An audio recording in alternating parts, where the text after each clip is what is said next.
People power. 100,000 protesters force MPs to debate walking out of EU Article 50 talks. Britain's MPs have been forced to debate leaving the EU without a deal after more than 100,000 Brits signed a petition calling for the UK to walk away now.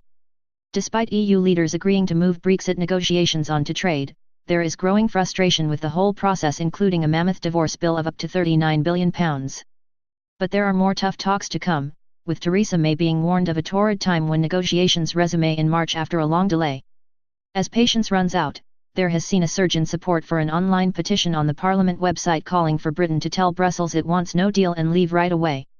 Signatures have now soared past 100,000, which means it must be considered for debate in Parliament.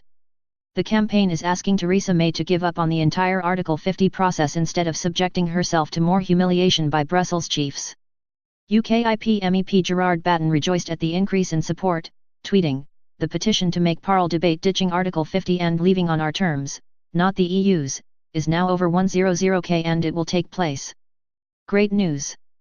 The petition was submitted by Midlands voter Jack Taylor in September, calling for the government to unilaterally declare it was leaving immediately. It states, the government should walk away from the Article 50 negotiations and leave the EU immediately with no deal. The EU looks set to offer us a punishment deal out of spite. Why wait another 18 months when we could leave right away and fully take back control of our country, lawmaking powers, and borders? Mr. Taylor explained, the EU looks set to offer us a punishment deal out of spite, insisting we pay tens of billions of pounds as part of a settlement fee and continue to accept the jurisdiction of EU courts even after we've left. Meanwhile, pro-EU MPs in Labour, the Lib Dems and the SNP, along with unelected lords, are attempting to block Brexit. The longer we remain a member, the more opportunity they have to interfere. Why wait almost another 2 years when we could just leave right away?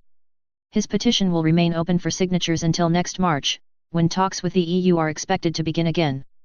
In its response to the petition, the Department for Exiting the EU said, the government has already introduced legislation to ensure the UK exits the EU with certainty, continuity, and control. A smooth and orderly exit is in the national interest and further legislation will be introduced to deliver that. Both the UK and the EU should want to achieve the best possible outcome and the strongest possible partnership for the future. The government believes that a deep and special partnership between an independent UK and the EU is in the interests of both sides. It added, the country voted to leave the EU, and the government is clear that there must be no attempts to remain inside the EU, no attempts to rejoin it through the back door, and no second referendum. In leaving the EU, the government will seek the best deal for the UK, maximizing the benefits from leaving the EU control over our borders, laws, and money while maintaining the greatest possible access to EU markets and continuing to work with our European neighbours on common problems. After withdrawal, the UK will bring an end to the direct jurisdiction of the Court of Justice of the European Union, CJEU, in the United Kingdom.